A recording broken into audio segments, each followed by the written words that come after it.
3 4 5 पांचों बॉक्सेस बाहर रखवा फटाक से।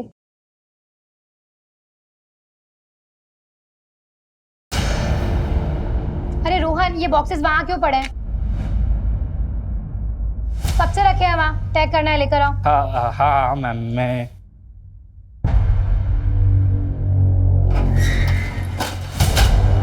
अरे रोहन, बॉस के कैबिन में क्यों लेकर जा रहे हो?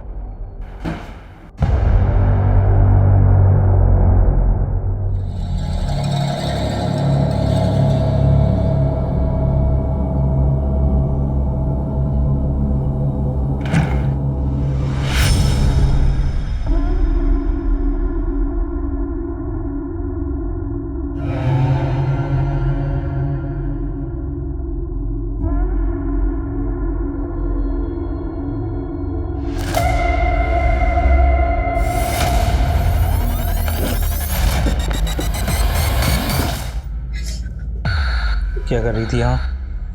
सर वो लाइट ऑफ करने आई थी। आइंदा से बिना पूछे मेरे कैबिन में मत आना। जी।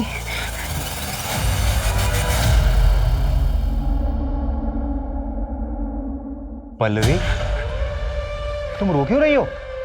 जीजू, मैंने ऑफिस में ड्रग्स के पैकेट्स देखे। ड्रग्स? देखो, तुम ना इस समय बिल्कुल मत पढ़ना।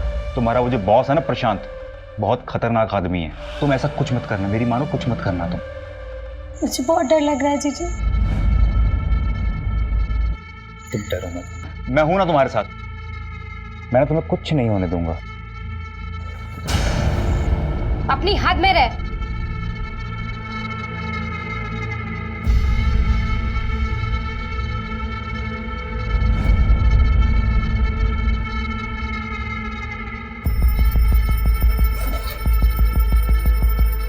पल्लवी, ये कैसे कपड़े पहन के रखे हैं? ढंग के कपड़े नहीं पहन सकती?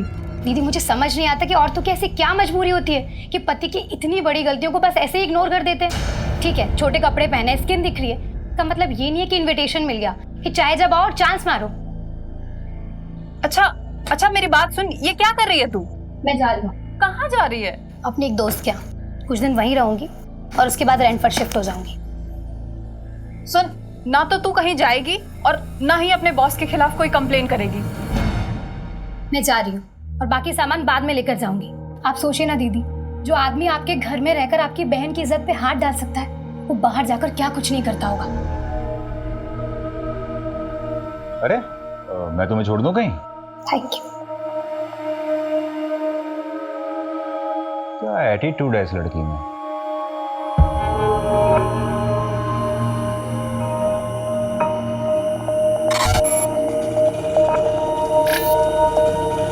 भैया, जानकी नगर जाएंगे। जानकी नगर की ऑटो यहाँ से नहीं मिलेगी मैडम, आगे से राइट मारिए, वहाँ से मिलेगी। Thank you.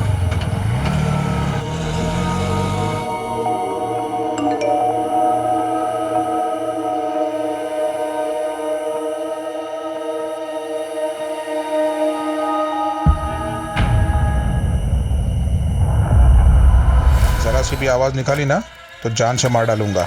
चलो उठ। ये क्या हालत बना रखी है तूने अपनी?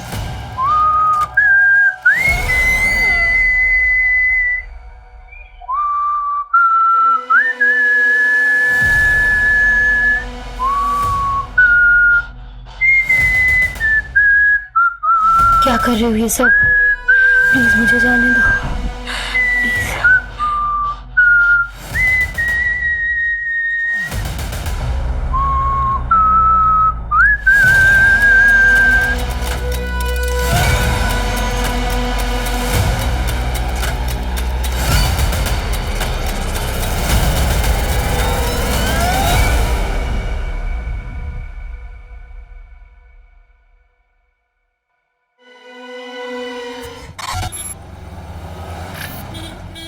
तू एक काम कर, जल्दी जा, जल्दी से अपना बैग रेडी करके आ। नगमा, इतनी देर लगा दी तुम लोगों ने। अरे क्या करेंगे, टेलर ने कपड़े ही नहीं सिले थे, बैठ के सिलाना पड़ा, वरना आयशा क्या पहनती। बहुत लेट हो गया। नगमा, ये फातिमा को सलामी पर दे देना।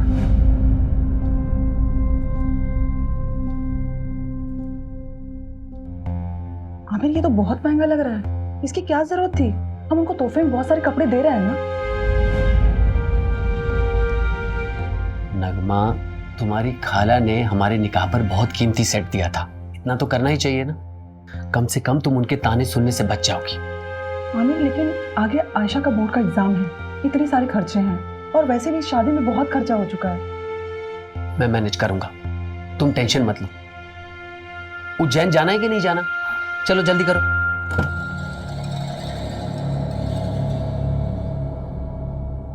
आयशा, अपना लोकेशन ऑन कर लेना और वहां पहुंचकर मुझे फोन करना। अरे आप क्यों चिंता करें, हम फोन करेंगे अब आपको। चलो अब आप टेंशन मत लीजिए, हम लोग अच्छे से पहुंच जाएंगे। ठीक है, ठीक है।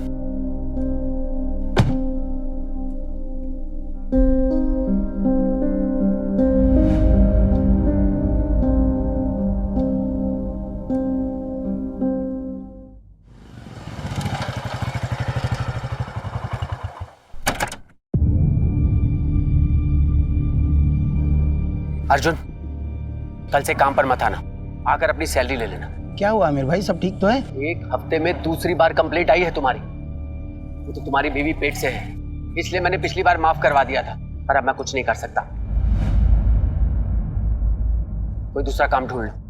आमिर भाई, क्या है ना कि नई जगह जाऊंगा, नया जॉब ढूंढूंगा, नए दोस्त यार मिलेंगे। अब दोस्ती यार में थोड़ा पीना पाना तो हो गई, उस नशे के चक्कर में कभी आपके घर की असलियत निकल गई तो ना। अरे नहीं नहीं नहीं, नहीं निकले कि नहीं, बोलूँगा नहीं। इन क्या है, नशे में जबान पे काबू थोड़ी है। कमीने, मैंने तेरे साथ इतना कुछ किया और तू मुझे ही धमकी दे रहा है। अब देखता हूँ कैसे ऑफिस में आता है तू, और कैसे अपने बचे हुए 20 दिन की पगार लेता है। मैं भी देखता हूँ कैसे मिलेगा तो कैसे मिलेगा। आयशा बेटा, अब्बू को लोकेशन भेजा? कब का भेज दी?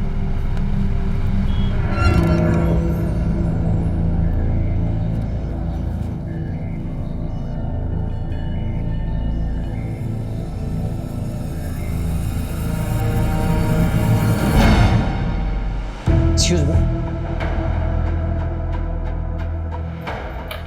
Sir, payment.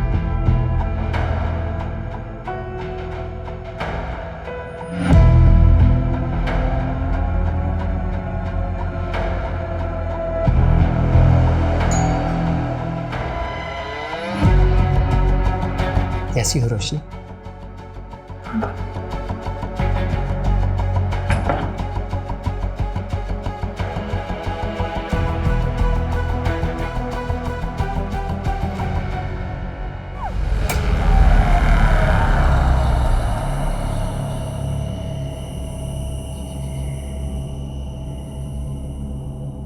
अरे रोशनी, इतना लेट? हाँ, वो आज ना ऑफिस में बहुत ज़्यादा काम था, इसलिए लेट हो गई। ठीक है, कल से ऑफिस मत जाना। पर और सुनो, अंदर ना मैंने मटन ला के रखा है, उसे बना दो जरा। निलय, सॉरी ना, आगे से मैं ध्यान रखूंगी। मैं ऑफिस से हमेशा टाइम पे आ जाऊंगी। पता है तुम्हें, बॉस ने मेरी सैलरी भी बढ़ा दी है। अच्छा, मैं मटन बना के आती हूँ।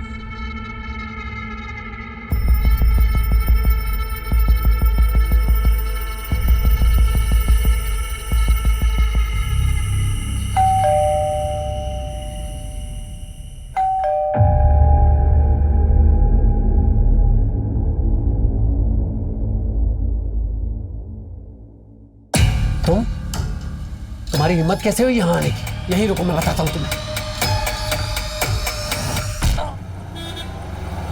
सर, आज सुबह ही बीवी नगमा और बेटी आयशा उज्जैन से लौटे हैं।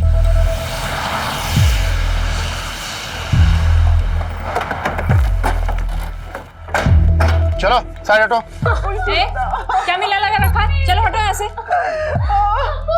आमिर उठ जाओ, क्या हो गया आपको? उठो आमिर, प्लीज उठ जाओ, क्या हो गया? ये क्या हो गया?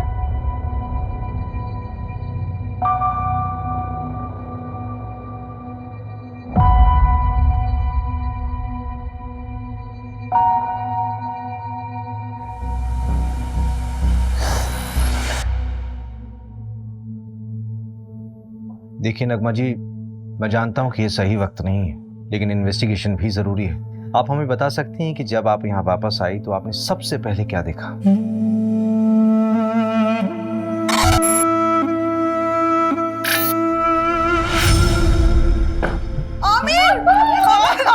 आमिर!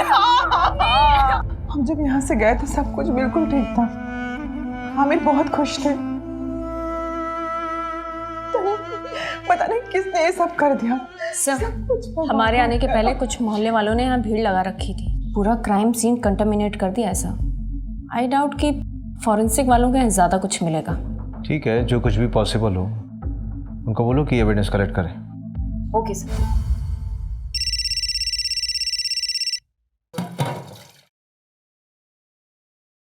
हेलो हेलो दीदी, दीदी प्लीज मुझे बचा लीजिए। नहीं मुझे नहीं पता मैं कहाँ हूँ, पर प्लीज दीदी मुझे बचा लीजिए, वो मुझे मार देगा। कौन मार डालेगा पल्लवी?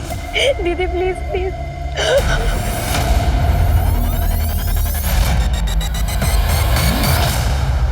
नहीं सर, हमें किसी पर कोई शक नहीं है।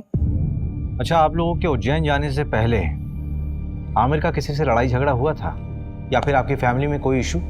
आमिर बहुत अच्छे इंसान थे, उनकी किसी से कोई दुश्मनी नहीं थी। पानी लीजिए। घर से कोई सामान गायब हुआ था? हाँ, मेरा लैपटॉप गायब था और अब्बू का फोन। ठीक है, डिटेल्स दे दीजिए। अगर इसके अलावा कुछ भी याद आए तो हमें बताइएगा जरूर। अभी जा सकते हैं आप।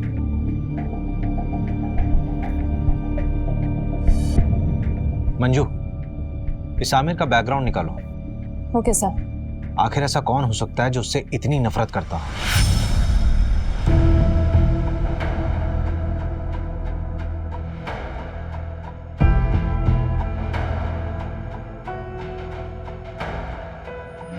मैंने ऑफिस में ड्रग्स के पैकेट्स देखे।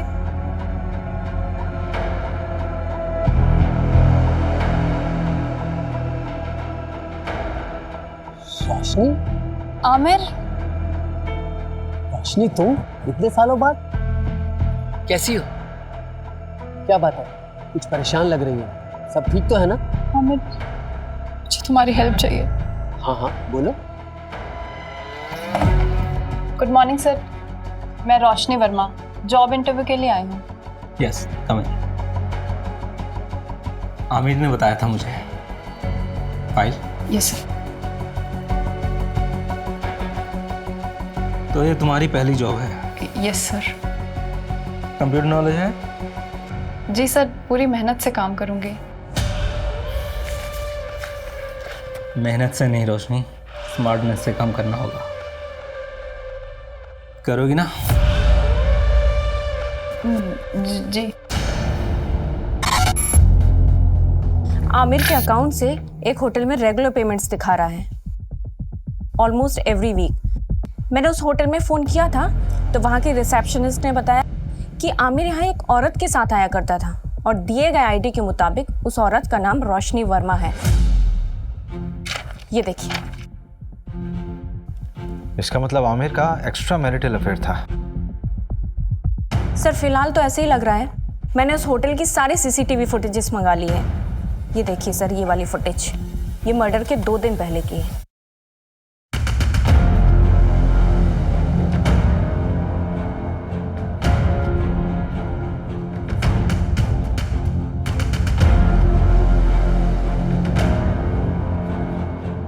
ये आदमी उसका पीछा कर रहा है। सर, इस आदमी की बॉडी लैंग्वेज बहुत डाउटफुल है। ऐसा लग रहा है जैसे ये इन पर नजर रखे हुए है।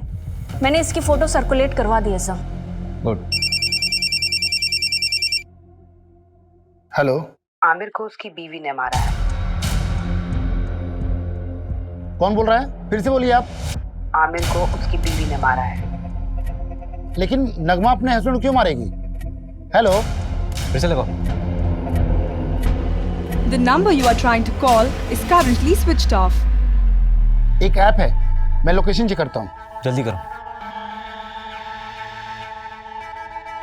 लोकेशन जहांगीराबाद है। इसका मतलब कॉलर आमिर के एरिया से ही थी। सर, नगमा को उठा ले क्या? नहीं, किसी रैंडम कॉल के बेस पे हम किसी भी विक्टिम की वाइफ को नहीं उठा सकते। हो सकता है हत्यारे ने हमें भटकाने के लिए खुद कॉल किया हो या किसी से करवाया हो। इस नंबर को ट्रेस करो। Okay sir. मर्डर से 2 दिन पहले नगमा के सारी मूवमेंट को ट्रैक करो। उसके उज्जैन वाली शादी, उसका आना जाना, सब कुछ। Okay sir. मैं जी जान लगा दूंगा रोशनी, बल्कि मैंने तो कल की ही मीटिंग सेट की है, तुम टेंशन मत लो। मैं तुम्हारी बहन को कुछ नहीं होने दूंगा।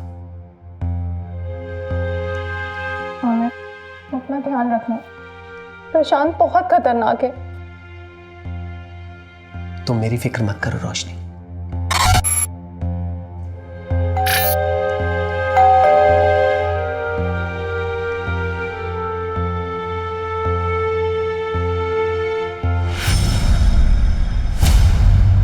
हमारा कोई अफेयर नहीं था। मैं और आमिर तो एक कॉलोनी में रहते थे और बचपन से ही एक दूसरे को जानते हैं। और वापस अभी 4-5 महीने पहले ही मेरी उससे मुलाकात हुई थी।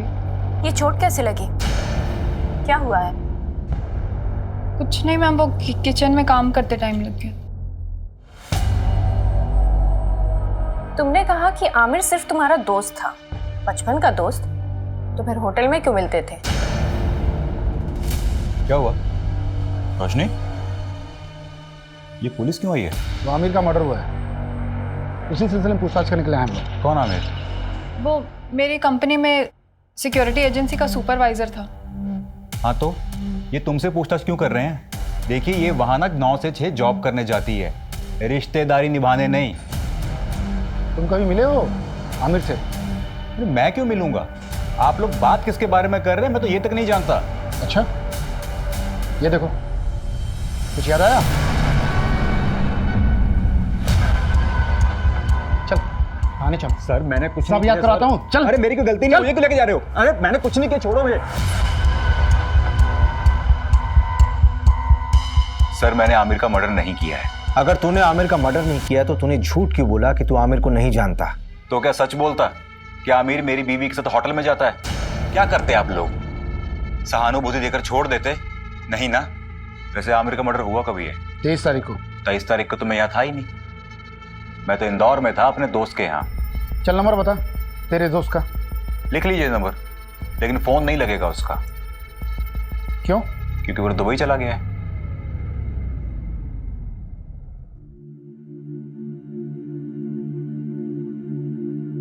मास्टर जी इस बार फिटिंग बहुत अच्छी बनाना, हम शादी में जा रहे हैं। भाभी जी हाथ ऊपर करिए। काफी पतले हो गए। मास्टर जी आप भी ना। मास्टर जी इस काम के लिए कोई औरत नहीं मिलती आपको? आजकल फीमेल टेलर मिलती कहाँ है? इतने समय से हम कपड़े सिला रहे हैं, लेकिन हमारे मास्टर जी का हाथ कोई पकड़ नहीं सकता। हाँ हाँ वो तो मैं देख ही रहा हूँ। आपका काम हो गया हो तो अपना सामान उठाओ और निकलो यहाँ से। बोलने से पहले कुछ तो सोचा करो।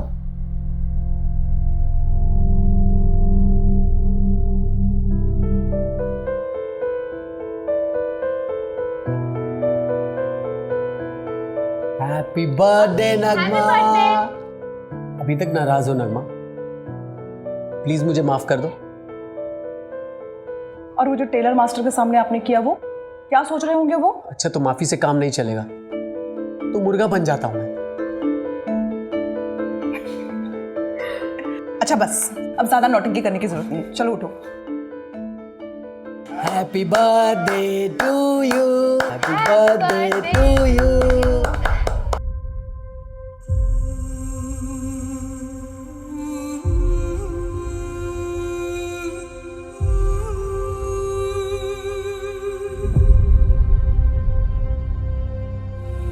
सर इनिशियल रिपोर्ट आ गई है। आमिर को करीब रात 11 से 1 के बीच मारा गया। जिस कैब से वो लौटे थे वो ट्रैक किया? नहीं, ऑनलाइन बुक कैब होती तो इजीली ट्रैक हो जाता। वैसे उज्जैन के सारे ड्राइवर से बात हो रही है। सर उज्जैन से एक और बात पता चली है। नगमा का शादी से पहले किसी फरहान नाम के लड़के से अफेयर था। तो शादी से पहले था ना? नहीं सर, अभी भी है। नगमा जिस शादी के लिए उज्जैन गई थी ना, वहां से 2-3 घंटों के लिए गायब थी, उसी फरहान से मिलने के लिए। फरहान? नगमा 2.5 लाख है, बाकी अगर और जरूरत पड़े तो बता देना। Thank you Farhan. लेकिन नगमा हम कब तक ऐसे छुप छुप के मिलते रहेंगे? थोड़ा वक्त दो मुझे फरहान। वैसे भी आयशा की जिम्मेदारी है मुझ पर। एक बार मैं आयशा का सब कुछ ठीक कर लूं, फिर देखेंगे। और वैसे भी मैं किसी को दुखी नहीं करना चाहती।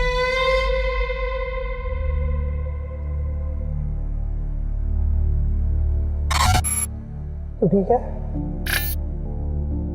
बैठ।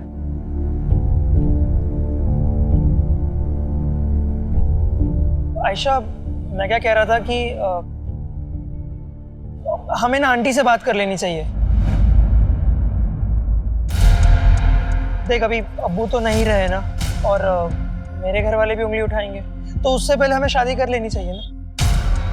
तुम क्या बात कर रहे हो सूरज? पहले कब्र के फूल को तो सूख जाने दो। आयशा, मेरा वो मतलब नहीं था।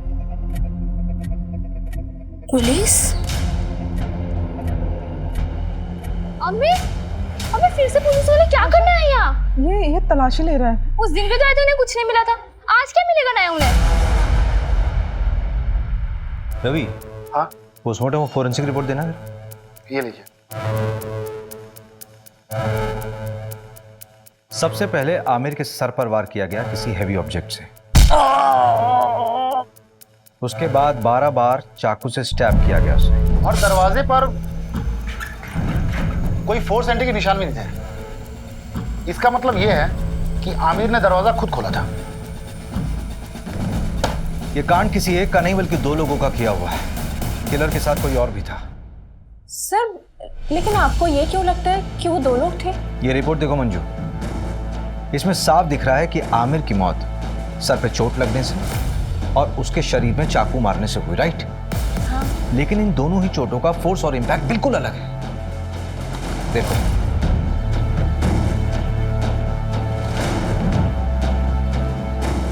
एक काम करो, इस घर की एक बार फिर से अच्छे से तलाशी लो। ठीक है। Okay sir.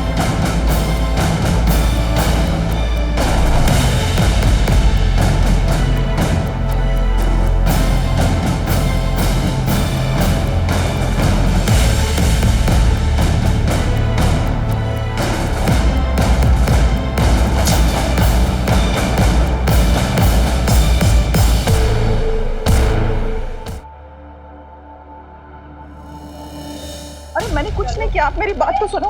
मैंने कोई खून नहीं किया। आयशा, आयशा नहीं मार सकती है। हम तो शादी में उज्जैन गए थे, अम्मी नहीं कर सकती हैं। आयशा, उन्होंने कुछ नहीं किया। मैडम, मैंने कुछ नहीं किया। मेरी बच्ची अकेली है। अम्मी, अम्मी।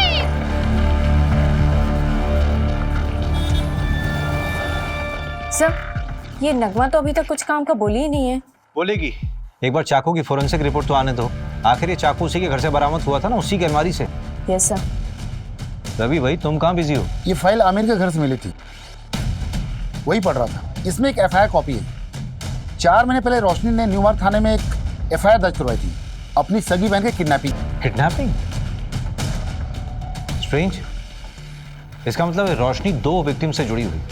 एक तो उसकी खुद की बहन जो 4 महीने से लापता है, और एक दूसरा आमिर। लेकिन सबसे बड़ा सवाल ये उठ रहा है रवि कि ये फाइल आमिर के पास क्या कर रही थी? अजीब तो है।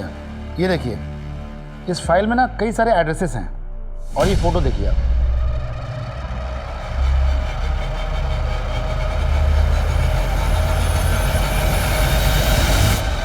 रवि, कहीं उस कॉलर के बोलने पे हम बहुत अलग तो नहीं जा रहे?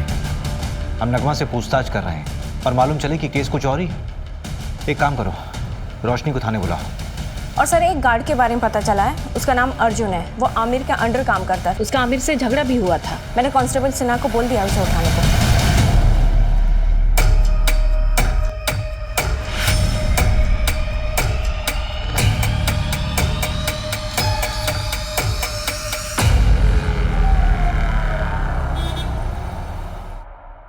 सर, मैं सच कह रहा हूँ, मैंने कुछ नहीं किया। मैंने किसी को नहीं मारा है। हाँ, आमिर से गुस्सा जरूर था क्योंकि वो नौकरी से निकालने की बात कर रहा था, और उसके मर्डर के बाद मुझे किसी ने नहीं बोला कि काम पे वापस मत आओ। हाँ, मेरा फायदा जरूर हुआ है, पर मैंने किसी को नहीं मारा है सर। ये तो तोते की तरह खुद ही सब कुछ बोल रहा है। हाँ सर, वो हमारे साथ का ही था। बस सुपरवाइजर बनने के बाद उसको अचानक बहुत गुस्सा आने लगा। हर छोटी छोटी बात पे चिढ़ जाता था। तेरे मुझसे ही पहली बार सुन रहा हूँ कि आमिर को गुस्सा आता था। हाँ सर, आप चाहे तो वो आयशा के बॉयफ्रेंड सूरज, हाँ सूरज से भी पूछ सकते हैं। मैंने ही पकड़ा था उन दोनों को मार्केट में, और आमिर को खबर देके मैंने ही बुलाया था। गैर मजहबी लड़के के साथ घूमती है, ये आजादी दी थी मैंने तुझे। मेरे नीचे काम करने वाला अर्जुन ये मुझे फोन करके बताता है कि अपनी बेटी को संभाल लो। क्या इज्जत रह गई? सर हम शादी करना चाहते हैं सर। मैं प्यार करता हूँ इसमें सर। आज के बाद इसके साथ नजर आया ना तो जान से मार दूंगा तुझे। सर प्लीज से। पल्लवी के लिए मैं कहाँ कहाँ नहीं भागी सर, पर किसी ने मेरी मदद नहीं की। सिर्फ आमिर मेरी मदद कर रहा था। पल्लवी की कोई दोस्त थी जहां वो गई थी, उसका नाम या पता मालूम चल सकता है? पता नहीं, उस दिन पल्लवी ने मेरे किसी मैसेज का रिप्लाई नहीं किया। मुझे लगा शायद गुस्सा है इसलिए नहीं किया। फिर अचानक एक दिन कॉल आई और तब मुझे पता चला कि वो किडनैप हुई है। पर प्लीज दीदी मुझे बचा लीजिए, वो मुझे मार देगा। मुझे पता है सर, ये सब उस प्रशांत का किया धरा है। मेहनत से नहीं रोशनी, स्मार्टनेस से काम करना होगा। नाम के लिए तो उसकी एक कुरियर एजेंसी है, लेकिन असली पैसा ड्रग्स बेच के कमाता है।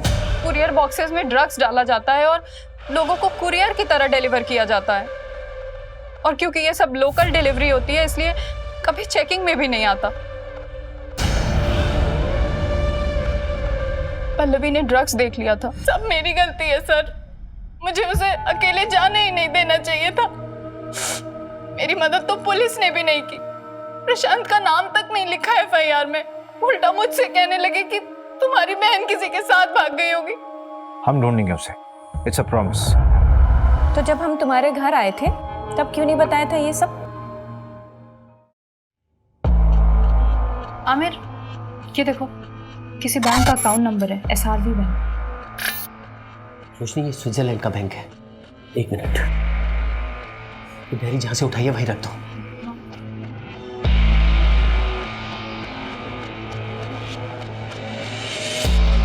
रोशनी इधर आओ। ये प्रशांत की प्रॉपर्टीज के पेपर है, उसके नाम कई प्रॉपर्टीज है। आमिर, शायद यहीं कहीं रखा हो उसने पल्लवी को। चलो हम अभी चेक करके आते हैं सारे एड्रेस। नहीं नहीं नहीं रोशनी, अभी बहुत लेट हो चुका, तुम घर जाओ। लेकिन मेरे पल्लवी, हड़बड़ी का काम नहीं है, बहुत रिस्की है। हम लोग कल मिलेंगे। चलो अभी इसको वापस रखो। चलो चलो चलो जल्दी चलो।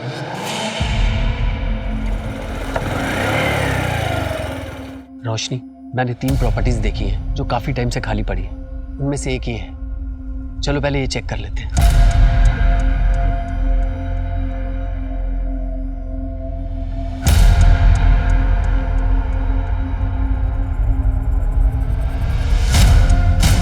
रोशनी, यहां तो कोई नहीं। चलो दूसरी प्रॉपर्टी में देखते हैं।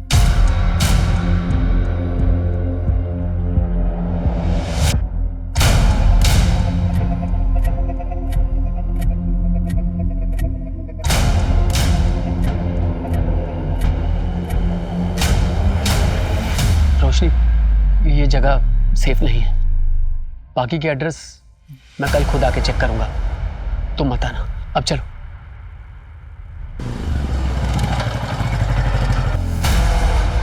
रोशनी, तुम टेंशन मत लो, मैं पल्लवी को ढूंढ लूंगा। आमिर, अभी मैं घर निकलती हूँ। अगर निलय मुझसे पहले आ गया ना तो बहुत प्रॉब्लम हो जाएगी।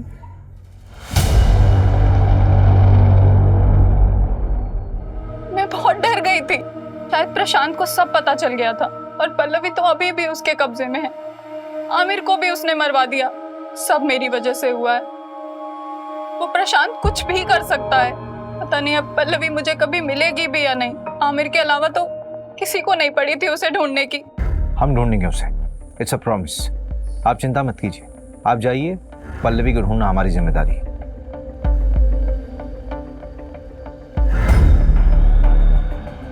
रवि, जिस नंबर से पल्लवी ने कॉल किया था उसकी डिटेल्स निकालो और इस कॉलर का भी इन्वेस्टिगेशन स्पीड अप कर दो जिसने आमिर की वाइफ का नाम लिया था। इस प्रशांत को यहाँ बुलाओ।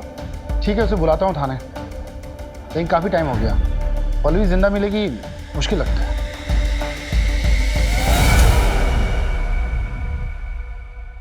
और इंस्पेक्टर साहब, बीवी बच्चे कैसे हैं आपके? बहुत अच्छे। अच्छे रहे तो कितना अच्छा है ना? धमकी दे रहा? अरे नहीं नहीं नहीं इंस्पेक्टर साहब, ऐसा आप कैसे कर सकता हूँ? आप बताइए क्या सेवा कर सकता हूँ आपकी? आमिर को जानता है? हाँ, हमारे यहाँ की सिक्योरिटी का सुपरवाइजर था, लेकिन सुना है बहुत बुरी तरह से मर्डर हुआ है उसका। किसने किया है? पल्लवी को जानता है? जी हाँ, हमारे यहाँ काम करती थी, डेटा एंट्री ऑपरेटर का। फिर अचानक उसने जॉब छोड़ दी। उसने मारा आमिर को। ज़्यादा स्मार्ट बनने की ज़रूरत नहीं है, सीधे सीधे बता कि तुझे कब पता चला कि आमिर तुझे इन्वेस्टिगेट कर रहा था। आमिर के लिए मैं भगवान था, वो मुझे इन्वेस्टिगेट क्यों करेगा? ऐसा कौन सा भगवान वाला काम किया आपने? उसकी बेटी का अबॉर्शन करवाना था, उसके लिए पैसे और सीक्रेट डॉक्टर का नंबर मैंने ही दिया था। डॉक्टर का कांटेक्ट नंबर? हाँ बिल्कुल, आप भी जाइए, आपकी भी प्रॉब्लम है ना, वो भी सॉल्व कर देगा वो। ज्यादा बकवास नहीं। हाँ, लेडीज हैं आप, और हम लेडीज की इज्जत करते हैं, इसीलिए एक गुस्ताखी माफ कर देते हैं, वरना क्या? और क्या करेगा? मंजू मंजू मंजू,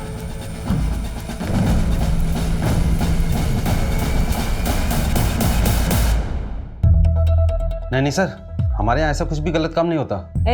एक तो बिना पुलिस को इन्फॉर्म किए एक नाबालिग लड़की का अबॉर्शन करा दिया, ऊपर से झूठ बोल रहे हो।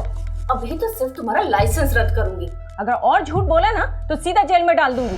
नहीं मैडम, ऐसा मत करना, मैं आपको सच्चाई बताता हूँ। आमिर 4 हफ्ते पहले आया था अपनी बेटी को लेके अबॉर्शन के लिए।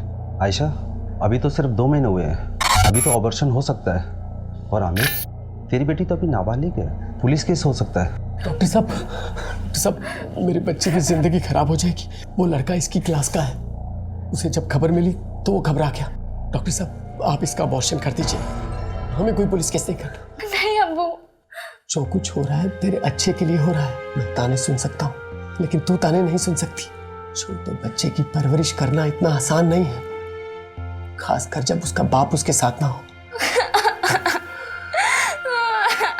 अब्बू ने मेरा साथ दिया था। तुम्हारा अबॉर्शन हुआ तो डेफिनेटली तुम्हें सूरज से भी मिलने से रोका गया होगा, तो क्या इन सारी बातों को लेकर सूरज गुस्सा था क्या आमिर से? देखिए, ना सूरज ने अब्बू को मारा है और ना अम्मी ने अब्बू को मारा है। आप शुरू से गलत इन्वेस्टिगेट कर रहे हो। देखो आयशा, अगर तुम्हें ये लगता है कि तुम्हारी मम्मी बेवजह लॉकअप में बंद है तो तुम्हें ही उनकी मदद करनी होगी ना, नहीं तो वो जिंदगी भर किसी और के जुर्म की सजा काटती रहेंगी। नहीं, ऐसा बिल्कुल नहीं होगा। वकील ने कहा कि उनकी कल तक जमानत हो जाएगी, इसके बाद वो कभी भी जेल नहीं जाएगी। अम्मी ने कुछ भी नहीं किया है, इसलिए आप लोगों को कोई सबूत नहीं मिल रहा है। अब आप जाइए। न्यू मार्ग थाने बात हुई, लोकल पुलिस ने पल्लवी केस में प्रशांत से पूछताछ की थी, लेकिन उन्हें भी प्रशांत के खिलाफ कुछ भी नहीं मिला। हो सकता है पल्लवी अपनी मर्जी से कहीं गई होगी। जिस नंबर से पल्लवी ने कॉल किया था वो नंबर भी ट्रेस नहीं हो रहा है, फेक आईडी पे लिया गया था और स्विच ऑफ हो गया। पर सर, पल्लवी को गायब करने का मोटिव तो बनता है प्रशांत के पास। नगमा का एक्स बॉयफ्रेंड फरहान का भी कुछ पता नहीं। हाँ, एक बात पता चली है, उसने नगमा को 2.5 लाख रुपए उधार दिए थे। 2.5 लाख है, बाकी अगर और जरूरत पड़े तो बता देना। अब इतने पैसों की उसे क्या जरूरत पड़ी, ये तो नगमा ही बता सकती है। ऊपर से मिस्ट्री कॉलर का अभी तक नहीं पता लगा जिसने नगमा का नाम लिया था। टेक्निकल टीम ने बताया कि यूज किया हुआ सिम और फोन दोनों ही फर्जी तरीके से खरीदे गए थे। हो सकता है बाद में डिस्ट्रॉय कर दिए होंगे, क्योंकि दोबारा उनसे कॉल नहीं हुआ है। इसका मतलब we are back to the square one here. हमारे पास सिर्फ ये सीसीटीवी फुटेज है जो पल्लवी की किडनैपिंग साइट से हमें कैमरे के थ्रू मिली। देखते हैं क्या होगा इसमें।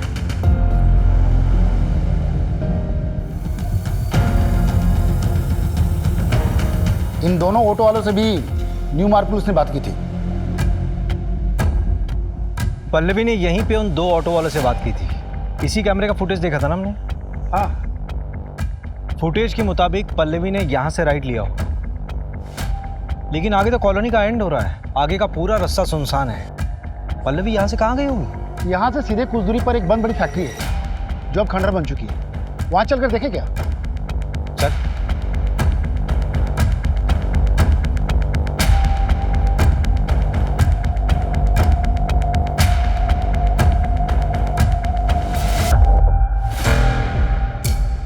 जीन्स से बांधा गया था, मेकअप का सामान।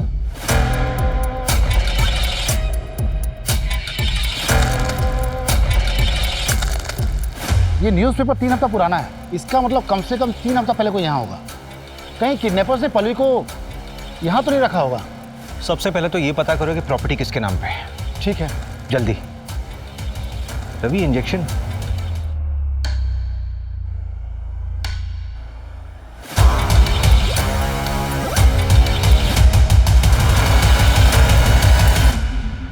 सर, इनकी बेल हो गई।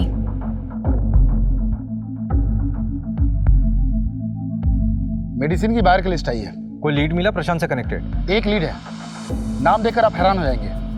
हाईलाइटेड नाम देखिए। ये आमिर इंजेक्शन खरीदता था? हाँ सर, हो सकता है कि ये प्रशांत ने मंगवाया हो। प्रशांत ने आमिर की मदद की थी वो आयशा के अबॉर्शन केस में, तो शायद इसलिए आमिर ने उस एहसान के चलते प्रशांत का ये काम किया हो। और हो सकता है आमिर को ये पता भी ना हो कि वो इंजेक्शन क्यों खरीद रहा है, क्योंकि वो खुद पल्लवी को ढूंढ रहा था। लेकिन प्रशांत के खिलाफ हमारे पास कोई सबूत नहीं है। एक है, हल्का कनेक्शन है, पर एक मिला है। जिस लोकेशन में पहुंचे थे वो एक कंस्ट्रक्शन कंपनी के अंडर है, गंगवार कंस्ट्रक्शन। और इस गंगवार कंस्ट्रक्शन प्राइवेट लिमिटेड में 21% का स्टॉक होल्डर है प्रशांत।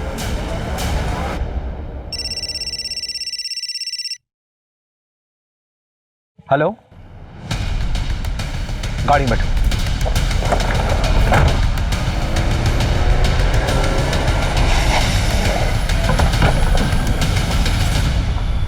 किधर?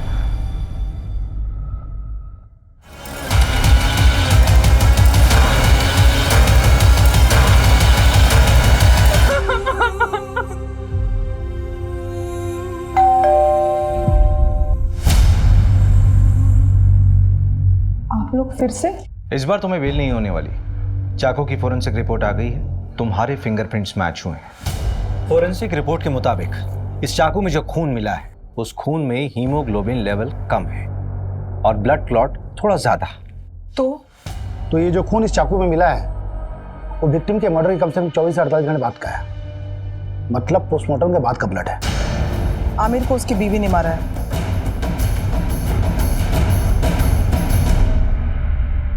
मैं अपना जुर्म कबूल करती हूँ, मैंने ही आमिर को मारा है। झूठ बोल रही हो तुम नगमा। मर्डर रात के 11 बजे से 1 बजे के बीच में हुआ। रात के 10 बजे तो तुम देवास टोल क्रॉस कर रही थी और रात के 2 बजे सीहोर टोल।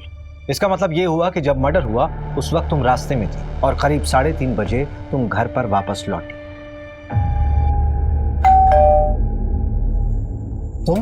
तुम्हारी हिम्मत कैसे हुई यहाँ आने की? रुको, मैं तुम्हें अभी देखता हूँ। तू चल मेरे साथ चल। अब जो मैं कहूंगी तो वही करेंगे। चल। आयशा बोलो, क्यों किया ये सब? देखो मैं जानता हूँ तुम दूसरी कैब करके पहले ही भोपाल पहुंच गई थी और तुम्हारी माँ नगमा बाद में अकेली आई थी। देवास टोल नाके के सीसीटीवी फुटेज में तुम्हारी माँ कैब में अकेली दिखाई दे रही है। इसके आगे जाकर हमने इन्वेस्टिगेट किया तो पता चला कि मर्डर के समय तुम्हारी माँ घर पर थी ही नहीं। सबूत हैं हमारे पास। सर प्लीज, मैं आपके आगे हाथ जोड़ती हूँ, इसको छोड़ दीजिए। इसकी सजा मुझे दे दीजिए। ये अभी बहुत छोटी है, इसकी पूरी जिंदगी बर्बाद हो जाएगी। आयशा मैं तुमसे पूछ रहा हूँ, बोलो क्यों किया तुमने ऐसा? नगमा तो तुम दोनों को भगाने वाली थी, फिर क्यों? बोलो आयशा। क्योंकि मैं नहीं भाग पा रही थी। कैसे चली जाती मैं? कैसे भूलती है सब कुछ? वो मेरा रेप करता था, मेरा खुद का बाप। जो अबॉर्शन करवाया था वो सूरज का बच्चा नहीं, वो कमीना आमिर का था। तुम्हारी अम्मी ने पैसों का इंतजाम किया था तो फिर क्यों नहीं चली गई? नहीं जाना था मुझे, नहीं भागना था। जब तक मैं उस कमीने को सजा नहीं दिला देती मैं नहीं भूल पाती है सब कुछ। लेकिन अब मैं भूल सकती हूँ, चैन से जी सकती हूँ, सूरज के साथ या फिर इस जेल में, पर जी सकती हूँ। पल्लवी का किडनैप भी आमिर ने किया होगा, उसी ने उसका रेप और मर्डर किया होगा। पोस्टमार्टम के मुताबिक जिस वक्त पल्लवी का मर्डर हुआ उस वक्त प्रशांत मुंबई में था।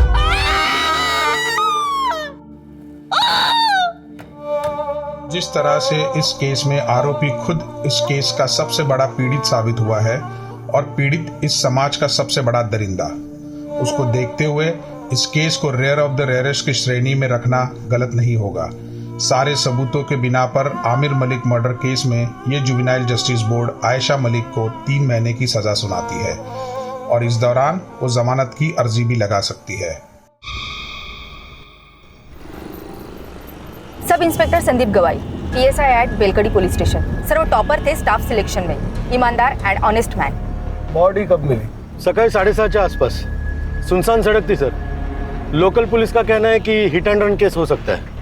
हिट एंड रन है या कुछ और, इसका पता हम लगाएंगे सुधार। हो सकता है जो उन्हें 6 दिख रहा हो असल में वो 9 हो। उनके सीनियर से पता चला है वो काफी आइडियल पर्सन थे। कहीं पढ़ा था sir, ideal is not a real. जैसे अभी आपने बताया ना वो 6 और 9 के बारे में। फिर भी एक पुलिस वाले को कोई क्यों मारेगा? वही पता लगाना है रश्मि। अरे आप हमें रोक क्यों रही हैं? क्या हुआ है यहाँ? सर बताइए यहाँ पे क्या हो रहा है? सर बताइए यहाँ पे क्या हो रहा है? पीछे हटिए, पीछे हटिए, पीछे हटिए। रुको, देखिए मैं पत्रकार तो हूँ नहीं जो यहाँ वहाँ की बातें सुन के स्टेटमेंट बना दूँ। पुलिस वाला हूँ, अभी अभी आया हूँ, जांच करूंगा, उसके बाद ही कुछ कहूंगा। रवि साहब, ये है Vijay Sharma. Hello sir. Sub inspector Rashmi आणि API सिद्धार्थ. काय वाटतंय नितिन? सर विश्वास बसत नाहीये. हमारा तो पूरा डिपार्टमेंट शॉक है. आज सवेरे कुछ बच्चे लोग यहाँ खेलने आए थे, उन्होंने इन्फॉर्म किया. सर देखने में तो ये हिट एंड रन का केस लगता है. और वहाँ वो टायर के निशान देखे तो लगता है सर कोई मीडियम साइज का ट्रक या तो फिर टेम्पो होगा.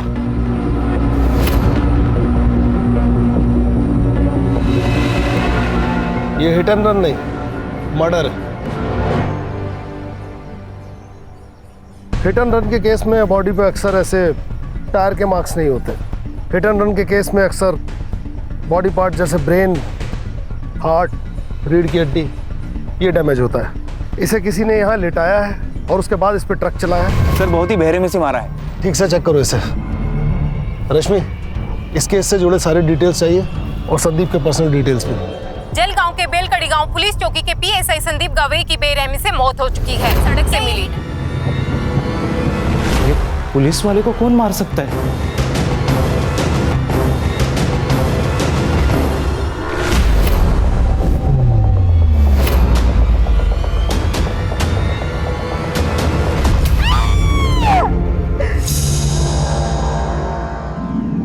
सर, संदीप की मां ये मानने को तैयार ही नहीं है कि संदीप की मौत हो चुकी है. कैसे मानेगी सर? संदीप के सिवा उसका दुनिया में कोई नहीं था. अगले हफ्ते संदीप की शादी थी. नितिन सर, शादी में सिर्फ लड्डू खाने मत आना. 2 दिन पहले सब काम करने के लिए आना है. हो काकू, पक्का आऊंगा, नक्की. काकू बोल के मस्का मत लगाओ. आना है मतलब आना है. ये देखो, मेरा बेटा आ गया. आप लोग नहीं आएंगे ना तो ये शादी के फेरे भी नहीं लेगा. तू यहाँ भी शुरू हो गई. अरे नितिन सर, सॉरी आप प्लीज तू चल घरी. अरे मी नाही बोलत होते. नितिन सर हळदीला पण यायचं. अरे मला सांगू दे, असं काय करतो तू? संदीप ऐसे किसी केस में इन्वेस्टिगेशन कर रहा था जिसमें उसकी जान को खतरा हो? नहीं सर, पर हाँ वो प्राइवेटली कुछ ढूंढ रहा था. उसके बारे में मुझे कुछ नहीं पता. हाँ सर, 3 महीने पहले सर का यहाँ पोस्टिंग हुआ था, तब से मैं उनके साथ हूँ. लेकिन मुझे भी पता नहीं चला कि वो आखिर ढूंढ क्या रहे हैं. नितिन, तुम्हारे हिसाब से संदीप ऑनेस्ट, स्ट्रिक्ट और उसूलों वाला इंसान था. फिर ये लुका छिपी क्यों? ऐसा कौन सा केस था जो उसने तुम्हें बताना भी जरूरी नहीं समझा? सर, कल शाम 7:30 बजे प्रिया साठे नाम के किसी लड़के ने संदीप को कॉल किया था. मैंने कॉल लॉग चेक किए तो पता चला कि पिछले 4 दिनों से उनकी कंटिन्यूअसली बातें चल रही थी. संदीप के फोन की पूरी CDR मुझे चाहिए. जी सर. कौन है प्रिया साठे, जानते हो? हाँ सर, उन दोनों के बीच कुछ तो था, पर क्या था वो मुझे पता नहीं. उस दिन मैंने उसे पहली बार देखा था. प्रिया, थांबे, गाड़ी थांबो.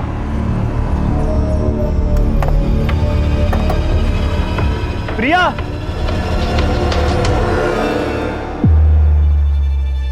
मैंने सर से पूछा कि वो लड़की कौन थी.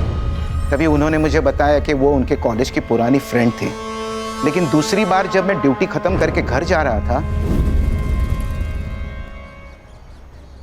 2 लोग अकेले सुनसान जगह पे हाथ पकड़ के बैठे रहेंगे तो इसका क्या मतलब हो सकता है सर? बाद में मुझे पता चला कि प्रिया शादीशुदा है. 1 साल पहले ही उसकी शादी हो चुकी है. मैंने उन्हें बहुत समझाने की कोशिश की, पर आखिर में जूनियर हूं सर, मेरी कौन सुनेगा?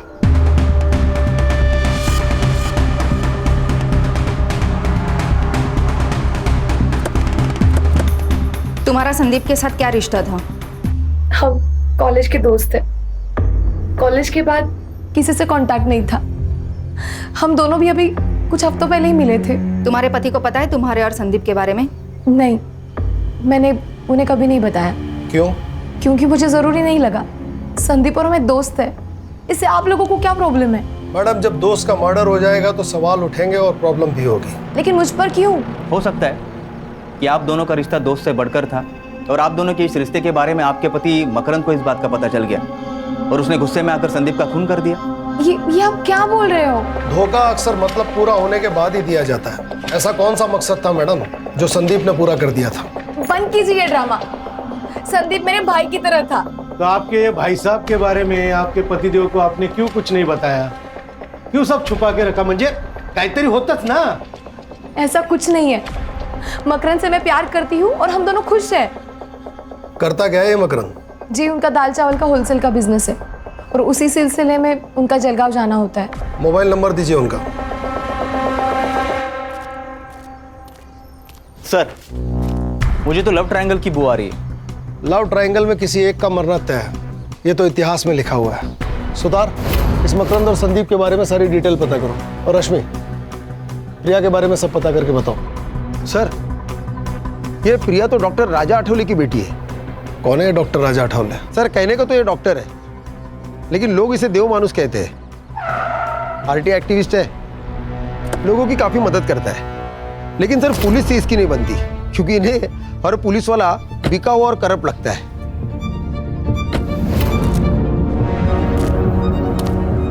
अरे राजा साहब, आप क्या हुआ? क्या हुआ तुम्हें नहीं पता? जब जनता का सेवक ही जनता की सेवा ना करे तो मुझे तो आना ही पड़ेगा ना। ये मंजरी है, इसके पुरखों की जमीन को एक लोकल गुंडा हड़पना चाहता है। इसने कंप्लेंट दी पर तुम लोगों ने कोई एक्शन नहीं लिया। दरअसल राजा साहब, वो हुआ ये कि क्या क्या वो क्या मतलब? ये विधवा है तो इसकी कंप्लेंट को तुम सीरियसली नहीं लोगे? ये मत समझना कि अकेली है, इसका भाई अभी जिंदा है, राजा अठावले। और सुनो, अगर कल तक उस रघु का तुमने कोई बंदोबस्त नहीं किया ना, तो परसों बिना बताए अपना रेजिग्नेशन डाल देना। रश्मि, ये तो एक अलग ही एंगल निकल के आ गया। कहीं ऐसा तो नहीं कि प्रिया के पिता डॉक्टर राजा अठावले को संदीप और प्रिया के बारे में पता पड़ गया और उसने गुस्से में आकर संदीप को मरवा दिया? सर, कहने को तो बहुत कुछ हो सकता है, लेकिन हम उस पर डायरेक्ट डाउट नहीं ले सकते। बड़े चाहने वाले हैं उसके। सर, अगर वो इन्वॉल्व है तो पूरे सबूत के साथ जाना पड़ेगा। कहाँ है इस डॉक्टर साहब और देव मानुष का क्लिनिक? आ जाओ। सर, आप निकल रहे हैं? हाँ, आज थोड़ा लेट हो गया। वो मैं आपके लिए मच्छी करी लेकर आई थी। अरे वाह, मतलब तुम्हें मेरा वीक पॉइंट मालूम है कि मुझे मच्छी करी बहुत पसंद है, वो भी तुम्हारे हाथों की।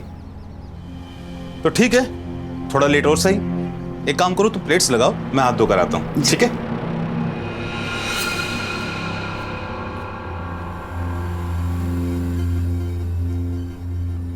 अरे वाह, खुशबू तो बहुत अच्छी आ रही है।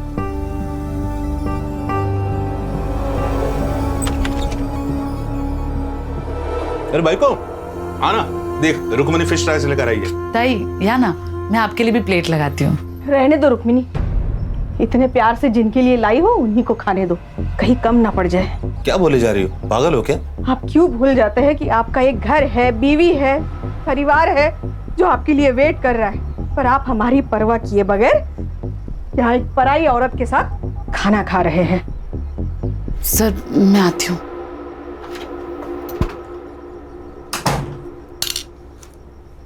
मेघा, बोलने से पहले सोच तो लिया करो। कोई विधवा है, उसकी कोई फैमिली नहीं है, अपने पैरों पर स्टैंड हो जाए इसलिए मैंने उसे नौकरी दी, इज्जत की जिंदगी दी। तो तुम हम दोनों के बारे में, शर्म आती है मुझे तुम्हारे ऊपर। तो क्या कहूँ, सुबह क्लिनिक के लिए जल्दी चले जाते हो, रात में लेट आते हो। पेशेंट होते हैं मेघा, इसलिए देर हो जाती है। गंद भरा है तुम्हारे दिमाग में, निकालो से बाहर।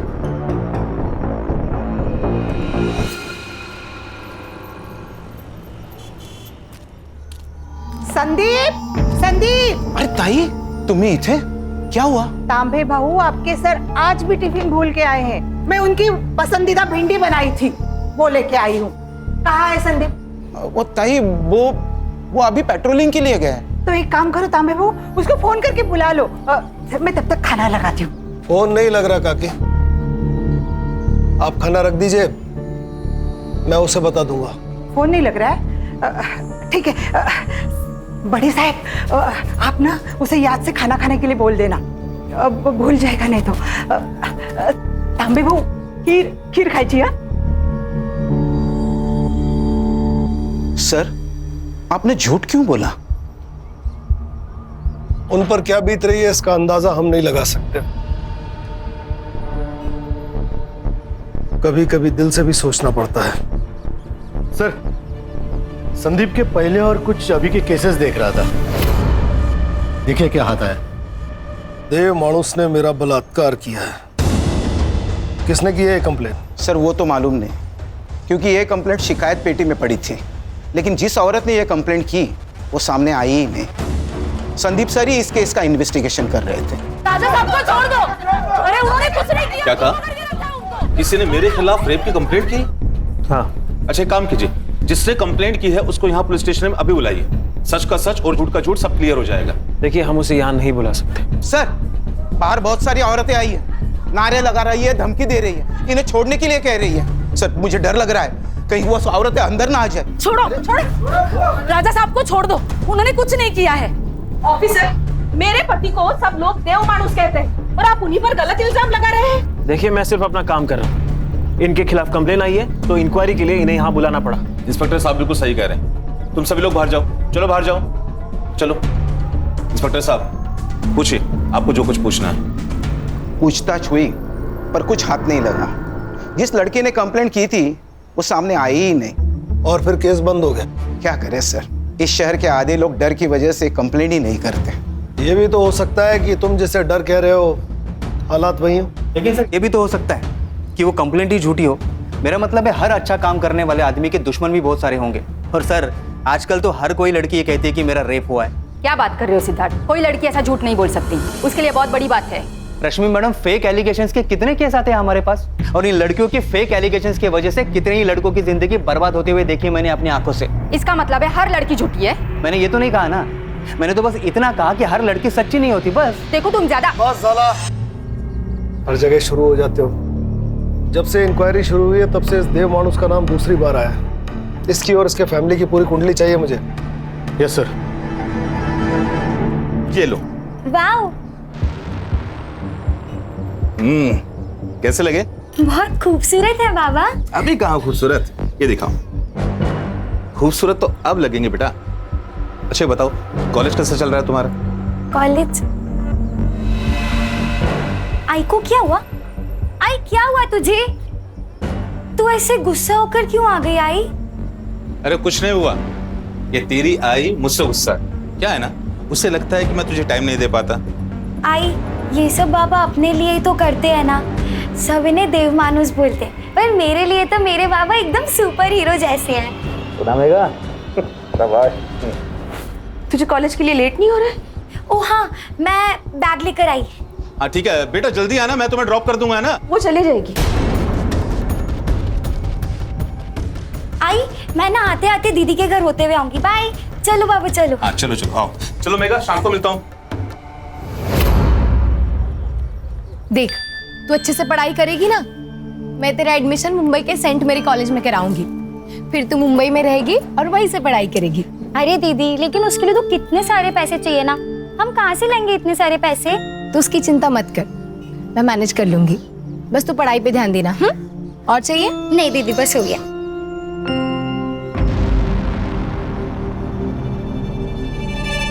ये कंगन कब खरीदे? ये तो मुझे आज सुबह ही बाबा ने दिए। कितने खूबसूरत है ना। निकाल कर फेंक दे। यहाँ हर चीज की कीमत चुकानी पड़ती है नीतू। बिना मतलब के यहाँ कोई किसी के लिए कुछ भी नहीं करता। दीदी, वो बाबा है हमारे सौतेले। और मैं इतना गुस्सा क्यों कर रही हूँ ना, तेरी माँ से जाके पूछ। मुझे किसी से कुछ नहीं पूछना। तू जलती है मुझसे क्योंकि बाबा ने तुझे कुछ गिफ्ट नहीं दिया, मुझे कंगन दिए, इसलिए जा रही हूँ मैं। नीतू, नीतू बात सुन मेरी। नीतू,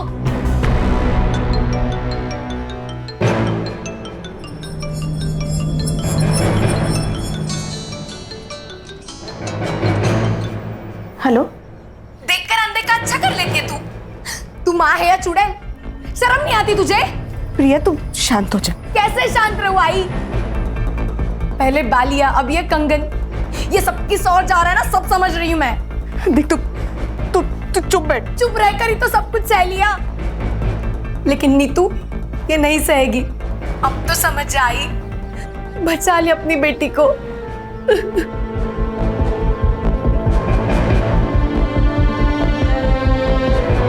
सर, पोस्टमार्टम रिपोर्ट के अनुसार संदीप की मौत रात को 11 से 3 बजे के बीच हुई। एक्सीडेंट? नहीं सर, आपने बिल्कुल ठीक कहा था। यहाँ सर के पीछे वार किया गया था सर, और सर बेहोशी की हालत में उसके ऊपर ट्रक चलाया गया। कौन कर सकता है ये सब?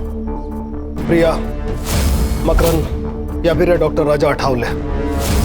सर, संदीप के कॉल लोकेशन के हिसाब से वो मर्डर वाले दिन रात को 9:30 बजे अपने घर से निकला था और डॉक्टर राजा के क्लिनिक गया था। तब से उसका फोन स्विच ऑफ है। इसका मतलब सर जो कुछ भी हुआ है वो सुनसान सड़क और क्लिनिक के बीच हुआ है। सुतार, कुछ ज्यादा ही शरीफ नहीं है देव मानुस। एक औरत इसके खिलाफ कंप्लेन करती है, संदीप की मौत इसके क्लिनिक की ओर इशारा करती है।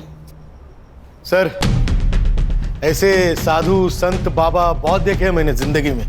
एक बुरा काम छुपाने के लिए 10 अच्छा काम करेंगे। सर, अगर ये दोषी हुआ ना तो सबसे पहले इसको मैं ही मारूंगा सर। मैं मारूंगा? आपको लगता है संदीप को मैंने मारा? हो सकता है। उस दिन रात 10 बजे संदीप आपकी डिस्पेंसरी के आसपास था, फोन भी यहीं बंद हुआ। जो कुछ हुआ यहीं हुआ। देखिए, मेरा क्लिनिक मार्केट के बीचों बीच, और जहां तक मेरी बात है, मैं लगभग रात को 9:40 पर एक पेशेंट विजिट पे गया था। पेशेंट का नाम? शोभा वैद्य। रश्मि, शोभा वैद्य से मिलो और इस डॉक्टर अठावले की उस रात की लोकेशन वेरीफाई करो। या तो ये बहुत बड़ा शातिर है या फिर सच में देव मानुष। हो सकता है कि सर शिकायत पेटी की कंप्लेंट जेन्युइन हो और उसका इस केस से कोई रिलेशन ही ना हो सकता है। एक काम करो सिद्धार्थ, पिछले 6 महीने में डॉक्टर अठावले को जिन औरतों ने रेगुलर विजिट किया है उनसे पूछताछ करो, उनके हैंडराइटिंग सैंपल्स लो और उसे उस लेटर से मैच करो। ये इस केस को नई दिशा दे सकते हैं। पिछले 6 महीने में जो भी सुसाइड और मिसिंग केस हुए हैं उन सब की फाइल तांबे से लो, कुछ ना कुछ जरूर मिलेगा। समझ गया सर। चला। रश्मि, मकरंद का कुछ पता चला? जलगांव में ही है या कहीं और? पता नहीं सर, पिछले 24 घंटे से उसका फोन स्विच ऑफ आ रहा है और उसकी last call location बेलकड़ी bus stand थी। ये दोनों मियाँ बीवी मिलके कहीं हमें घुमा तो नहीं रहे? ये प्रिया के पास चले सर? तुम जाओ और जो मैं कहता हूँ वो बोलो। मुझे नहीं पता मकरंद कहाँ है। और तुम्हें कोई परेशानी नहीं है? मतलब तुम्हारा पति गायब है पर तुम्हारे चेहरे पे कोई चिंता नजर नहीं आ रही है। प्रिया, तुम संदीप को अपना दोस्त मानती थी ना, तो यही वक्त है अपनी दोस्ती निभाने का। मैं जानती हूँ संदीप के जाने का सबसे बड़ा दुख तुम्हें हुआ है। कुछ तो गलत हुआ है उसके साथ। वो बहुत खुश था। तू ही चॉइस कर ले यार। संदीप, मैंने सिर्फ उसकी फोटो देखी है। मैं तुम्हें सजेस्ट कर सकती हूँ, चॉइस तो तुम्हें ही करना पड़ेगा। हम एक काम करते, ये तीनों ले लेते। अच्छा, इतना प्यार? अभी से इतना प्यार करोगे ना तो तुम्हारी बीवी तुम्हें जोरों का गुलाम बना के रखेगी। संदीप एकदम परफेक्ट पति था, जैसा हर लड़की चाहती है। क्या तुम्हारे और मकरंद के बीच में कोई प्रॉब्लम्स थे? मुझे ऐसा लग रहा है कि तुम मकरंद के साथ खुश नहीं थी। बोलो प्रिया, मैं यहाँ तुम्हारी मदद करने आई हूँ। हमारी शादी को 1 साल हो चुका था। मकरंद बच्चे के लिए एकदम डेस्परेट हो गया था। एक दिन हम डॉक्टर के पास चले गए तो पता चला कि प्रॉब्लम मुझ में है। मैं उसे बच्चा नहीं दे सकती थी। उसी दौरान संदीप की पोस्टिंग यहाँ पर हो गई थी। उसे मैं अपने सारे प्रॉब्लम्स बताती थी, लेकिन मैं जानती थी कि मकरंद इस बात को नहीं समझेगा। इसलिए संदीप के बारे में मैंने उसे कभी कुछ नहीं बताया। संदीप का मर्डर और मकरंद का गायब होना, इसमें कुछ तो कनेक्शन हो सकता है प्रिया। तुम जानती हो मकरंद कहाँ हो सकता है? मकरंद का हमेशा जलगांव आना जाना होता है। वहां पर उसका जो दोस्त है अजित देशमुख, शायद उसे कुछ पता हो। देखो सर, इन दोनों की हैंडराइटिंग भी मैच नहीं हो रही। सर, मेरी उत्तरा बीमारी से तंग आ गई थी सर। रात भर रोती थी, उसे जीना ही नहीं था, इसलिए उसने खुदकुशी कर ली। उत्तरा राजा अठावले की पेशेंट थी। हो सकता है कि बात कुछ और हो। 1 मिनट, आप राजा साहब पर शक कर रहे हो? अरे देव मानुस है वो। मैं आज जो स्कूल में क्लर्क की जॉब कर रहा हूं ना, उनकी वजह से मुझे और उत्तरा को हमारे बुरे समय से उन्होंने निकाला था। देखिए सर, मुझे इस बारे में आपसे कोई बात नहीं करनी। आप प्लीज जाइए। मेरे पति को मरे बहुत साल हो गए सर। ये कौन सा एप्लीकेशन फॉर्म है? क्या है ना मैडम, हम ग्राम पंचायत से आए हैं। वो क्या है ना, सरकारी कामकाज रहता है तो रोज नए नए फॉर्म, नए नए कागज लगते रहते हैं। बस अब हाँ, आप बस ये फॉर्म भर कर दीजिएगा, बाकी हम लोग देख लेंगे। हाँ, ये लीजिए बस। ये लीजिए।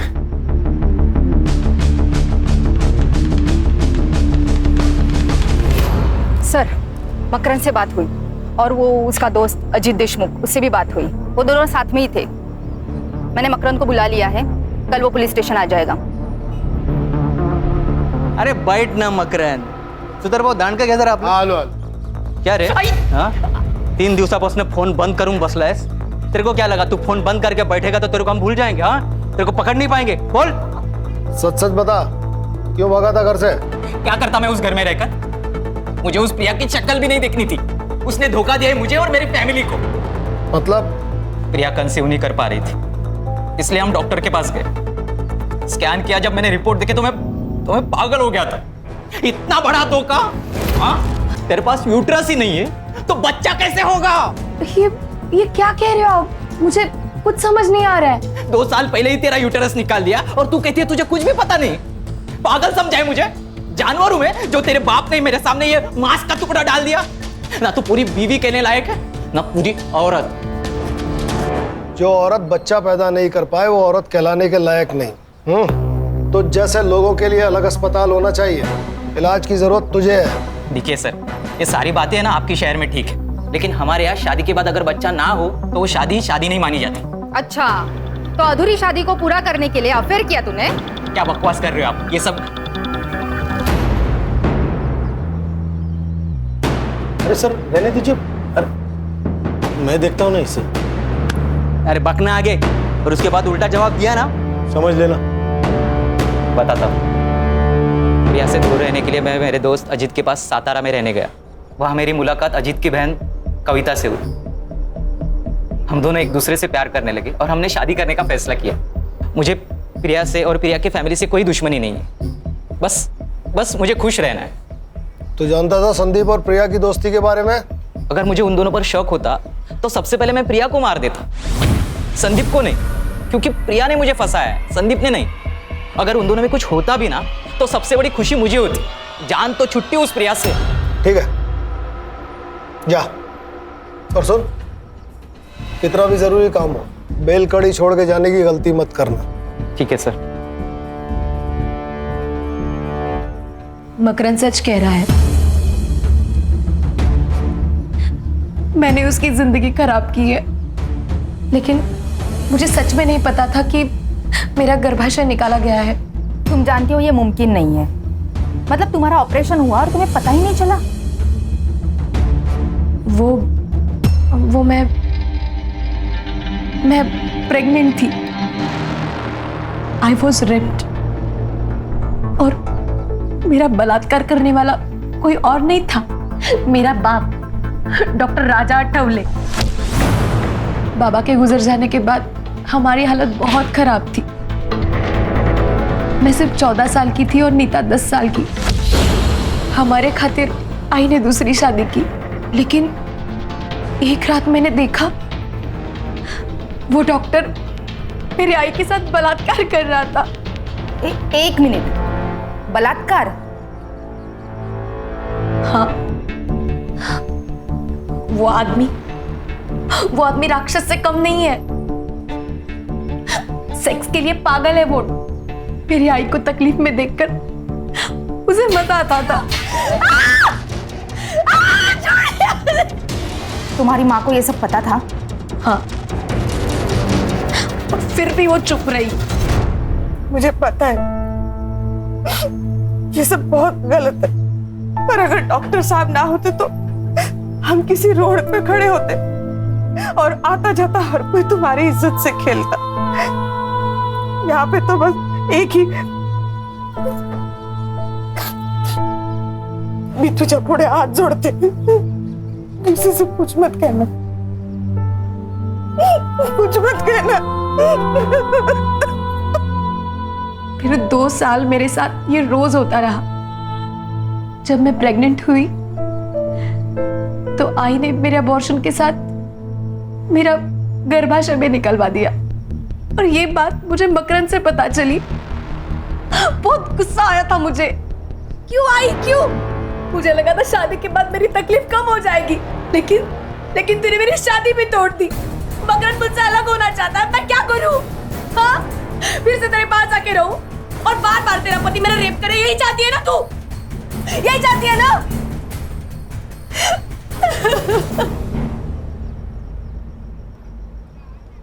कोई साथ में नहीं था मैडम. किसको बताती? तभी मेरी मुलाकात संदीप से हुई। मैं उसे सब कुछ बताती थी, उसी के सामने रोती थी। चुप रहकर कुछ नहीं मिलेगा प्रिया, तुम्हें बोलना पड़ेगा। सब खत्म हो जाएगा संदीप। तो अब क्या ठीक चल रहा है प्रिया? देखो, अगर तुम ऑफिशियल रेप की कंप्लेंट नहीं डालोगे तो मुझे ये केस अपने हिसाब से हैंडल करना पड़ेगा। और कुछ भी हो जाए, मैं तुम्हें इंसाफ दिलवा कर ही रहूंगा।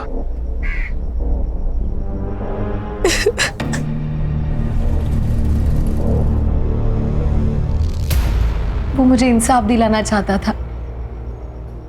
इसके पहले ही संदीप कुछ करता, किसी ने डॉक्टर के खिलाफ रेप की कंप्लेंट शिकायत पेटी में डाल दी, केस फाइल हुआ, लेकिन हुआ कुछ नहीं। इसलिए मैंने उसको सब सच सच बता दिया। डॉक्टर राजा आठवले असल में डॉक्टर है ही नहीं। आई ने मुझे बताया था कि वो सतारा में लैब टेक्नीशियन था। 12 साल पहले वो जलगांव आया और फिर उसने डॉक्टर की प्रैक्टिस की है। संदीप इसी की इन्वेस्टिगेशन कर रहा था।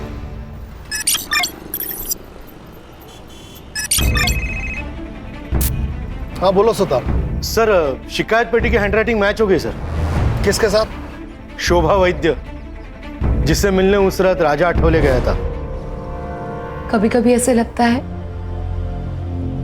कि मैं उसे ये बात नहीं बताती तो शायद आज संदीप जिंदा होता। ये सब कुछ मेरी वजह से ही हुआ है। सब कुछ मेरी वजह से। सही थे सर, आप बहुत शातिर कौवा है ये। साधूच्या वेशात राक्षस है। अब इस राक्षस के उद्धार का वक्त आ गया सुतार। पक्के सबूत जुटाओ इसके खिलाफ, फिर निकालेंगे इसकी बारात पूरे शहर में। सुतार, पता लगाओ अभी इसका टारगेट कौन है, किसका इलाज चल रहा है वहां फिलहाल। रश्मि, अगर संदीप को यह पता था कि यह डॉक्टर फेक है तो उसने इसके खिलाफ मेडिकल काउंसिल में कांटेक्ट किया होगा। पता लगाओ। Yes sir. हैंडराइटिंग के बारे में कुछ पता चला? अपने हैंडराइटिंग एक्सपर्ट उस पर काम कर रहे हैं, वो भी मिल जाएगी सर। टाइम नहीं है। अगर सबूत मिलने से पहले डॉक्टर गायब हो गया, तुम सबको गायब कर दूंगा। आप लोग यहाँ सब गप्पे मार रहे हैं, मेरी बेटी की शादी है। तांबे बहू, ये मिठाई पूरे पुलिस स्टेशन को बांट दो। बड़े साहब नमस्कार, मेरे संदीप की शादी का कार्ड है, लीजिए। पूरे परिवार के साथ आना है, कोई भी बहाना नहीं चलेगा। नितिन साहब, एक दिन पूरे पुलिस स्टेशन को छुट्टी, और एक दिन पुलिस स्टेशन को छुट्टी दी तो कोई पहाड़ नहीं टूटने वाला। आप सब लोग ना शादी में आना। और संदीप भी ना कहाँ चला गया पता नहीं, सारे काम मुझे करने पड़ रहे। ए साधना, तू पढ़िएगा लगना ला। सर ये कुछ ज्यादा ही नहीं हो रहा है सर। इनके दिमाग से वो सदमा निकालना होगा, नहीं तो बेचारी सारी जिंदगी भर संदीप का इंतजार करती रहेगी वो। सर, इन्होंने तो अभी तक संदीप की बॉडी भी क्लेम नहीं की है।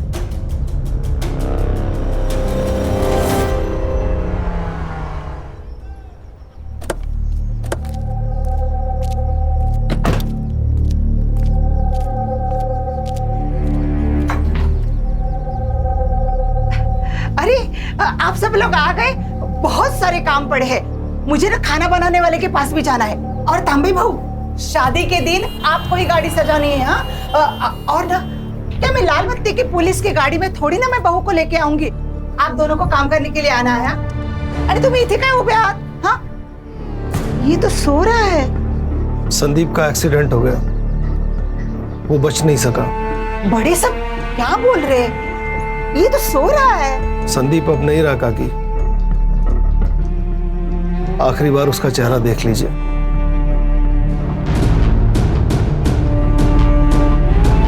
किसी के खोने का दर्द क्या होता है ये मैं अच्छी तरह जानता हूं।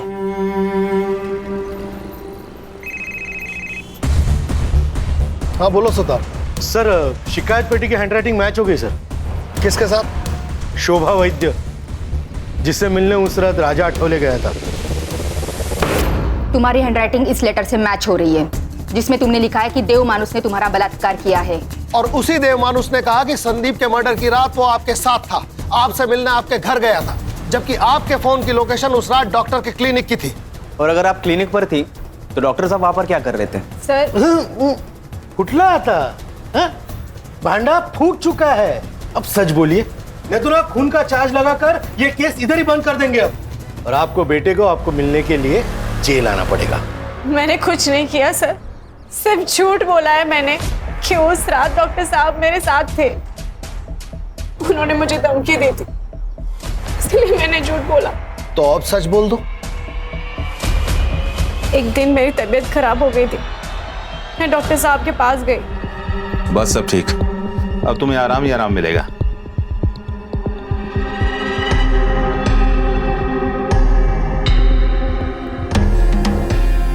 उसके बाद ये हर रोज होता रहा।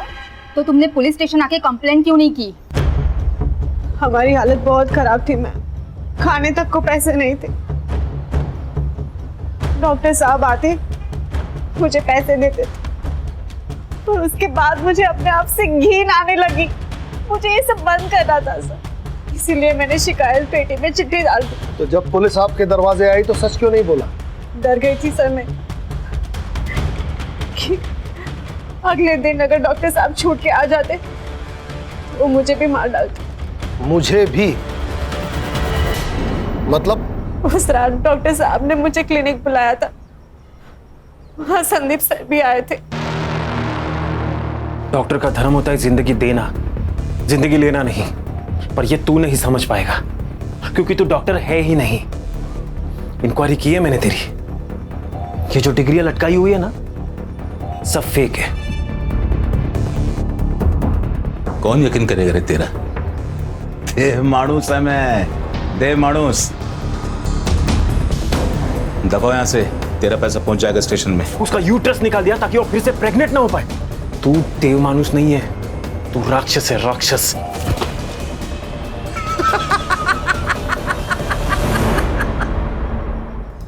कुछ भी नहीं कर पाएगा रे तू।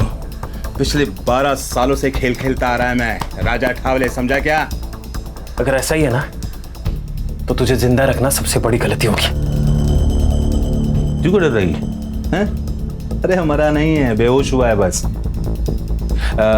तू फोन दे, दे लवकर, दे दे दे, अरे दे।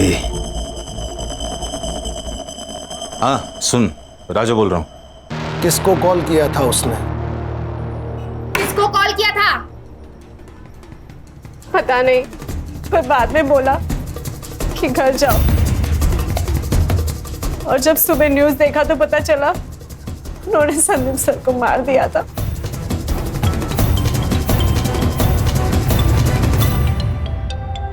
उठाओ, लाउड स्पीकर पे लो।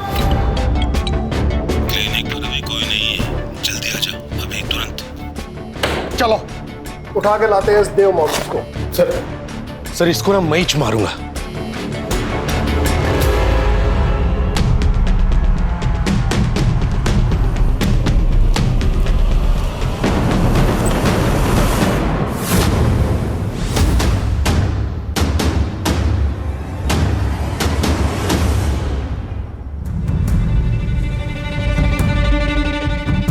सर, ही इज नो मोर।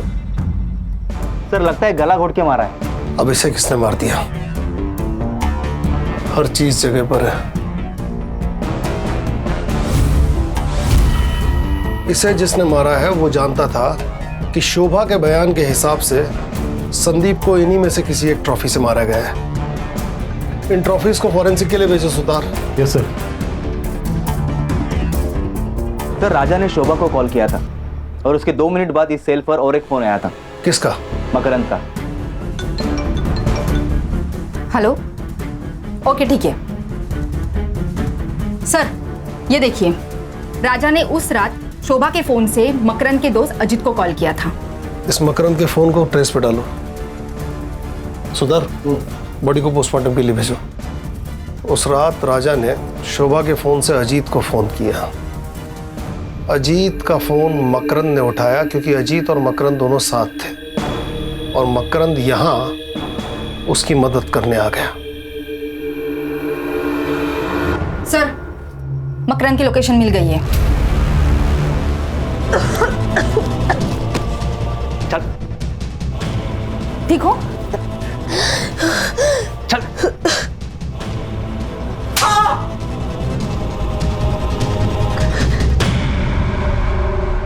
वो दाढ़ी बोल तो गया था पटापट। मैंने और कविता ने शादी करने का फैसला ले लिया था, लेकिन मेरा बिजनेस ही अच्छा नहीं चल रहा था और ये बात अजीत को पता थी। उसने तो मेरे सामने शर्त ही रख दी थी, अगर मेरी बहन के साथ शादी करना चाहते हो तो तुम्हें 25 लाख रुपए जुटाने पड़ेंगे। मैंने तो टेंशन के मारे घर ही जाना छोड़ दिया था, लेकिन मुझे प्रिया का कॉल आया था। उसने मुझे बताया कि डॉक्टर साहब ने उसके साथ जबरदस्ती की थी और उसी की वजह से वो प्रेग्नेंट हुई थी। लेकिन ये बात जब डॉक्टर को पता चली तो उसने उसका यूट्रस ही निकाल दिया था। लेकिन ये सारी बातें सुनकर मेरे दिमाग में पैसा कमाने का रास्ता नजर आया। मेरा बलात्कार करने वाला कोई और नहीं था, मेरा बाप डॉक्टर राजा अठवले। अच्छा हुआ ना मैं कॉल रिकॉर्ड करता हूँ, नहीं तो ये एटीएम कार्ड मेरे हाथ में कैसे लगता। अब जब जब मैं बोलूं तब तब मुझे पैसे देते रहना। नहीं, टेंशन की कोई बात नहीं है, मैं किसी को कुछ नहीं बताऊंगा। लेकिन हाँ, अगर मुझे पैसे नहीं मिले तो ये ऑडियो क्लिप वायरल हो जाएगी, फिर तुम और तुम्हारी बेटी दोनों मिलकर खुदकुशी करना। हर महीने मुझे पैसे मिलते रहे और मैं जुटाता रहा, लेकिन प्रिया मुझे बार बार कॉल करके तंग करती रहती है, इसलिए सातारा जाने के बाद मैं फोन ही बंद कर देता था। उस रात डॉक्टर साहब का कॉल अजीत को गया था। हाँ सुन, राजा बोल रहा हूँ, एक काम है तुझसे। 1 घंटे में 10 लाख कमाएगा? हाँ, कैसे? एक बॉडी को ठिकाने लगाना है, एक्सीडेंट लगना चाहिए। हाँ ठीक है। मैंने तुरंत हाँ कर दी क्योंकि मुझे पैसे जुटाने थे। अजीत का तो ट्रांसपोर्ट का बिजनेस था ही, इसलिए मैंने बिना बताए उसकी गाड़ी लेके बेलकड़ी पहुंचा तो मुझे पता चला कि वो एक पुलिस वाला था। जलगांव के बेलकड़ी गांव पुलिस चौकी के पीएसआई संदीप गवई की बेरहमी से मौत हो चुकी है। डॉक्टर साहब ने मेरे साथ बहुत बड़ा गेम खेला था, उसकी आइडेंटिटी मुझसे छुपा कर रखी थी। डॉक्टर राजा तुझे बाद में भी पैसे देता था ना, सोने का अंडा देने वाली मुर्गी को मार क्यों दिया? मुझे टिप मिली थी। डॉक्टर साहब ने अपनी जमीन बेचकर 3.5 करोड़ रुपए जमा किए थे, लेकिन जो खरीदार था उसकी एग्रीमेंट होने से पहले ही मौत हो चुकी थी, तो बेसिकली ये पैसा ब्लैक हो चुका था। मैंने सोचा क्यों ना पैसा ये मेरा हो जाए, इसलिए मैंने वो पैसा डॉक्टर साहब से कैसे निकालूं ये प्लान बनाया। मकरंद, मैं तुम्हें 10 लाख रुपए दूंगा, 1 लाख रुपए एक्स्ट्रा भी दूंगा। अरे नहीं चाहिए तुम्हारे 10 लाख, मुझे तुम्हारे 3.5 करोड़ रुपए चाहिए। 3.5 करोड़? हाँ, जो तुमने मुझे धोखा दिया है ना। प्रिया को क्यों मारना चाहता था? डॉक्टर साहब की मौत की तलवार मेरे सर पर हमेशा रहती थी, इसलिए उन दोनों को मारकर उनकी मौत में सुसाइड बता देता और ऑडियो क्लिप वायरल करने के बाद ये बात साबित ही हो जाती, फिर मैं और कविता आराम से जिंदगी बिता पाती। बहुत सपने देखे तूने, बाकी के सपने अब जेल में देखना। कहा था ना तुझसे, तुझे इलाज की जरूरत है, तो जैसों का बस यही इलाज है। चल चल चल चल चल चल छोड़ दो, चल। इस केस में आरोपी मकरंद साठे को पीएसआई संदीप गवाई और राजा अठवले के मर्डर के लिए आईपीसी की धारा 302, आपराधिक साजिश के लिए 120B और सबूतों से छेड़छाड़ के लिए आईपीसी की धारा 204 के तहत 10 साल की सजा सुनाई गई। क्राइम पेट्रोल्स के और भी दिलचस्प कहानी देखने के लिए हमारे चैनल को सब्सक्राइब करें और बेल आइकॉन दबाना न भूलें।